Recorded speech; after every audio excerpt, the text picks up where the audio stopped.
Hello ഗിഡികളെ. അപ്പോൾ ഒരു Sunday അത് എന്തെന്ന് അറിയേണ്ടത് ഒരു ഈവനിങ് ഇങ്ങനെ ഇരിക്കുന്നത് പുള്ളി വരുന്നത് നമുക്കൊന്ന് പുറത്ത് വന്നു ഒന്നും നോക്കില്ല, നേരെ റെഡി ആയി പുറത്ത് കയറിയിട്ടാ. വേറെ ഒന്നും ചിന്തിക്കാനൊന്നുമില്ല. അതെ ഈ മൂന്നെണ്ണം കൂടിയിട്ട് അങ്ങോട്ട് ഇറങ്ങി. എവിടേക്കാ പോകണമെന്നൊരു പിടുത്തില്ല കേട്ടോ. അങ്ങനെ എവിടേക്കൊക്കെ ഒന്ന് ഇറങ്ങുക, ഒന്ന് കറങ്ങുക, അത് മാത്രം ഉദ്ദേശം. അങ്ങനെ നേരെ മെട്രോ കയറിയിട്ടാ. പിന്നെ നമ്മുടെ സ്ഥിരം പരിപാടി വ്യൂ എൻജോയ് ചെയ്യല്.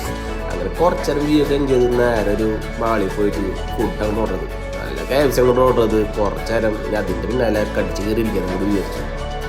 നിങ്ങളെ കാട്ടിക്കൊത്തിപ്പിച്ച് യാതൊരു ഉദ്ദേശമില്ല. എന്നാലും നിങ്ങൾക്ക് കണ്ടു, ഇതാണ് നമ്മുടെ ചെറിയൊരു ബക്കറ്റ്. അതങ്ങോട്ട് മേടിച്ച് കഴിച്ചിട്ടാണ്. പിന്നെ നേരെ ഒരു ഷോപ്പ് സെൻറ്ററിൽ പോയിട്ട് ടീഷർട്ടും പിന്നെ കുറച്ച് മയിലിനെയും ജിറാഫിനെയും പശുവിനൊക്കെ കണ്ടു കേട്ടോ. അങ്ങനെ ചെറിയ ചെറിയ ഫോട്ടോകളൊക്കെ നാലാവതിൻ്റെ ആൾക്കാരപ്പോൾ ഒന്ന് കഴുകി വെക്കി. അതപ്പോൾ ബോധം വന്ന് രക്ഷിച്ചാലും പക്ഷേ കാര്യം ഉണ്ടായില്ല, അതിലും ബോധമില്ല.